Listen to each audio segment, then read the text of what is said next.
Todos nós estamos dando agora uma sequência. Vocês repararam que as sequências são de várias áreas, né, que a gente procura conversar, tudo dentro de um viés espiritualista. Então, vamos dar sequência nessa série sobre relacionamentos que permeia toda a atividade humana em todos os campos, né? Mas sempre com um viés espiritualista, né? Uma visão espiritualista de uma realidade material da vida. Isso é o que a gente pretende, né? Óbvio, não estamos aqui para dar norma para ninguém de vida, como deve ser, como não deve ser, porque isso tem que caber a cada um, a consciência da sua vida, a reflexão. Então, as coisas que a gente fala nesses vídeos, que são espirituais, é apenas com o intuito da reflexão. Não é para você sair daí, depois de acabar de ver o vídeo, e dizer que eu tenho razão, que eu não tenho razão, que eu falei bem, que eu falei mal. Não, você tem que sair, quando acabar o vídeo, vai refletir sobre o que eu falei, vai estudar, vai se aprofundar, vai meditar, porque o que eu quero é isso, é mexer com as pessoas para tirar para fora tudo aquilo que está atrapalhando a vida de cada um de nós, né? Que são os pensamentos negativos, a raiva, o rancor, o ódio, a mágoa, a culpa, né? A inveja, o ciúme. Ciúme é uma desgraça, ainda vou fazer mais vídeos sobre ciúme. Ciúme tem uma enciclopédia para falar dele, de tanta coisa ruim que o ciúme traz, né? A pessoa ciumenta é terrível. E aquele que provoca ciúme também é canalha, porque se você sabe que a pessoa tem essa negatividade, não deve provocar, né? Mas hoje eu vou falar um tema que eu tenho visto com muita intensidade, muitos amigos, muitas pessoas conhecidas passam por essa situação, e nas minhas consultas na Ordem da Coroa, a gente tem se deparado com muitos dramas dessa natureza, que se resume numa palavrinha macabra, que se chama herança. Repara que a gente, quando começa a vida, né, a gente sempre imagina que está vendo os filhos pequenininhos, criança, né? É tudo bonitinho e tal, o que será a vida dessas crianças? Então a gente se coloca mesmo como aquele protetor total das crianças. E qual é a tendência de todos nós? Que as nossas crianças crescem, mas a gente continua sentindo nas nossas crianças como eternas crianças. Então a gente continua sentindo uma espécie de culpazinha lá, né? Que a gente deve deixar para as crianças, né? Isso eu estou falando crianças com hoje 50, 60 anos, né? Porque aí essa altura os pais já estão com 80 para 90, coisa desse tipo também, ou mais novos, mas é sempre o mesmo panorama. Quando as crianças eram pequenas, fazíamos plano, não, vou trabalhar muito porque eu quero deixar um apartamento para cada um, eu quero deixar um carro para cada um, quero deixar todo mundo formado nas universidades, aí vamos investindo dinheiro neles, mas não é investindo, a gente vai comprando coisas para que quando as nossas crianças ficam adultos, eles não têm a menor noção de como foi que você se esforçou e trabalhou para ganhar tudo isso que você deixou para eles. Às vezes você nem consegue deixar e se arrepende, fica com culpa porque não deixou o que você acha que deveria deixar. Então aí é que começam os equívocos, e principalmente, como eu disse no início desse vídeo, sob o ponto de vista espiritual. Não podemos ficar dando de graça para ninguém coisa nenhuma que esse alguém que você deu não tenha feito o menor esforço para conseguir. Deus não faz assim com a gente. Deus nos diz: eu não farei nada por você que você possa fazer por si mesmo, mas te darei todos os meios para que você faça bem. Olha só, ele está dizendo a sua própria lei, que é a lei do livre-arbítrio, é a lei do mérito. Ou seja, você trabalha, você se esforça, você caminha pelo caminho que você quiser caminhar, e você vai ter a resposta em todos os planos da vida, físico, mental, material, enfim, e espiritual. Então a gente tem que acompanhar o nosso desenvolvimento material, né, que é desenvolvimento, não é evolução, com a nossa evolução espiritual. O que evolui é o espírito. A matéria desenvolve, mas ela tem um fim. Então nós não podemos dar à vida como fim em si mesmo bens materiais. Então você repara agora, vamos voltar ao pai que tinha os filhinhos pequenininhos. Ele não imaginou que ele ia ficar velho, que os filhos iam crescer e também ficar mais próximos do final da vida do que do início da vida, mas ele criou aquele sonho de deixar uma porção de coisa para esses filhos. E aí o que acontece? Ele passou a vida toda trocando a vida. Ele passou trabalhando e não ficando com os filhos, o tempo que devia ficar para passar valores, e procurou passar bens, mas não valores, porque ele não tinha tempo para passar valores, porque ele estava trabalhando para passar os bens. E aí é que começa a contradição da própria vida. Ele fica velho, chega lá para os seus 70, 75, os filhos já estão na casa dos 50, e aí o que vai acontecer? Se ele tiver muitos bens, vai começar o seguinte: aqueles filhos, vamos dizer, tinha 5 filhos, que eram irmãos unidíssimos quando eram crianças, os seus garotos, as suas crianças, né? Que no início da sua vida, provavelmente você não tinha muito, mas procurou trabalhar e passou a ter muito pelo seu mérito de trabalhar, do seu trabalho, etc. Mas sempre pensando em deixar para os filhos.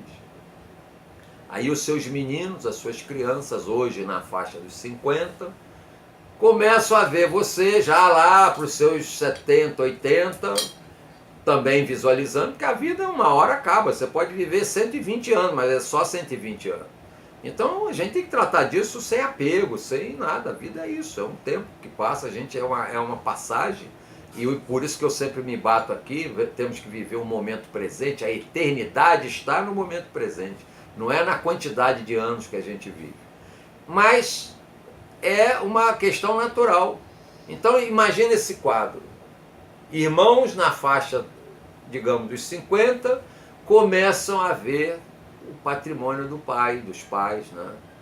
Aí esse apartamento aqui, aquele sítio ali, aquela fazenda, aquela fábrica, aquele carrão, aquilo isso, aquilo. E cada um começa a despertar em si o egoísmo pelas coisas, porque as coisas atendem ao ego. As coisas não atendem a uma necessidade. Provavelmente todos os filhos trabalham, têm uma boa renda, têm um bom padrão, mas a ambição continua. E aí a herança vai ser o quê? O estímulo à ambição. Por quê? Porque o pai rico, provavelmente, por não ter tido tempo de estar mais com os filhos ao longo da vida e passar valores, passou sempre a ideia do enriquecimento pessoal, material, etc.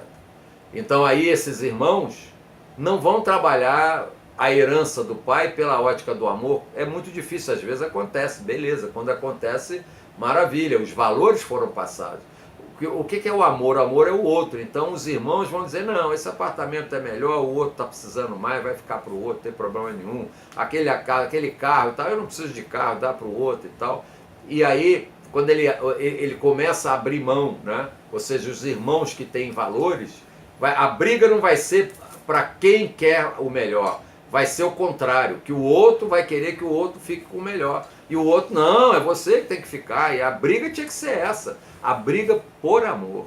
Porque, naturalmente, equivocadamente também, não deixa de ser um equívoco, porque ninguém fica bem porque tem bens. A gente fica bem quando tem valores. Então, quando esses valores se manifestam, é que a gente vê que essa pessoa que enriqueceu apenas criou problema para o final da sua vida. Então, digamos que ele tenha mais 20 anos de vida. Vai ser 20 anos de sofrimento vendo os filhos brigarem. Porque a briga já começa bem antes. Já, bom, você está com 75, vamos dizer que ele viva mais 25, mas todo mundo já vai começar a pensar o que vai deixar, o que vai caber para mim. Né? E aí, até vou dizer uma coisa, acontece casos de torcer para os pais morrerem por causa da herança. Isso é muito comum, gente, não é uma coisa normal. Então, o que eu quero passar com essa mensagem?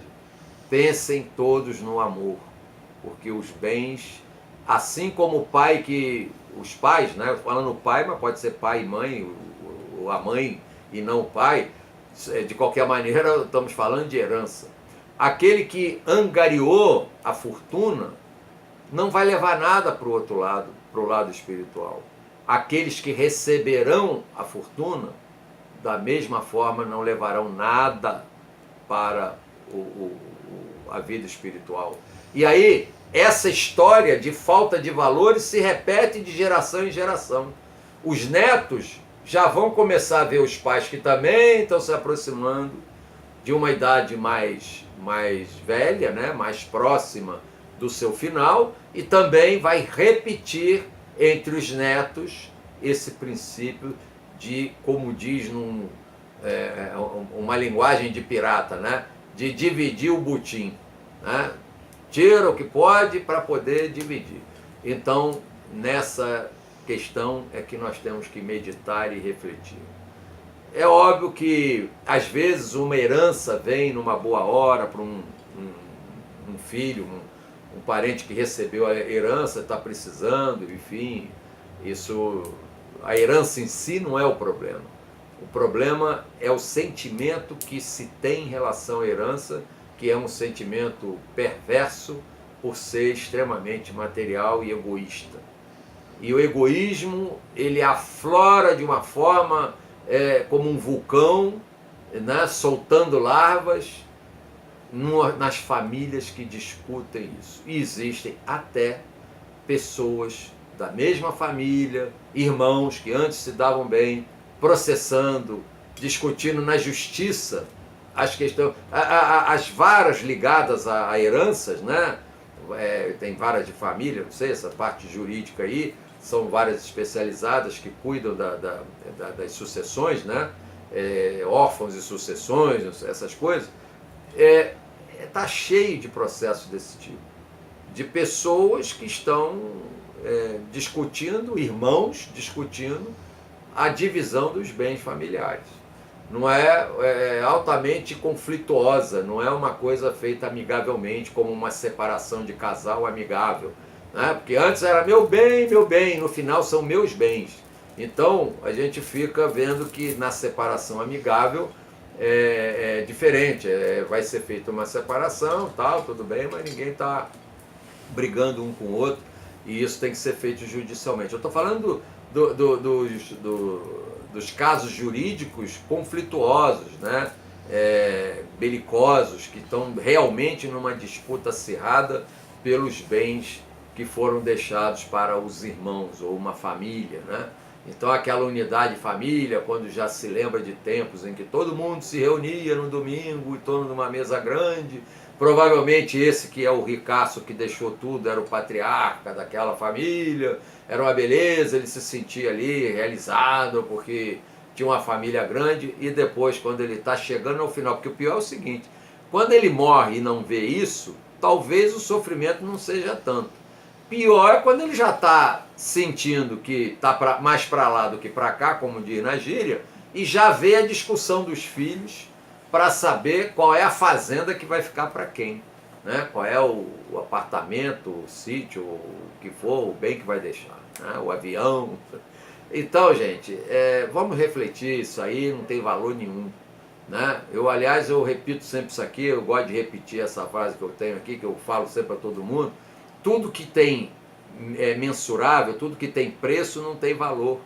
O que tem valor não tem preço. E um dos maiores valores da vida é o amor, e é o amor que a gente pode dedicar ao próximo, e principalmente aos mais próximos, que são os nossos familiares, que afinal, espiritualmente, nós nos reunimos em família por uma arrumação espiritual, pelo karma circunstancial de família, para nós exatamente desenvolvermos a capacidade de perdoar, de compreender, de assumir a nossa condição nessa família, né? E manter a família unida, e quando chegar todos ao final das suas vidas, todos estarão com os seus resgate karmas, dos seus karmas, né? Pelo karma circunstancial de família. Mas a herança, que é um bem material que fica aí, ninguém vai levar, ninguém. A família pode ter 50 membros, nenhum deles vai levar um único parafuso de uma engrenagem qualquer, porque ninguém leva nada de material para canto nenhum.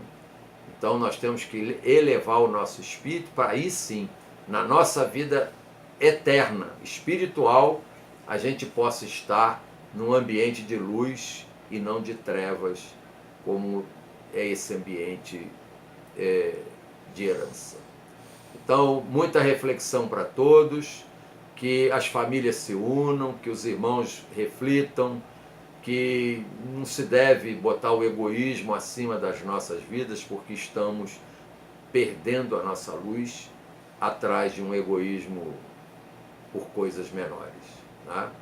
Então, que todos tenham um perfeito estado de pataio para poderem refletir sobre o amor. O meu mais profundo namastê a todos.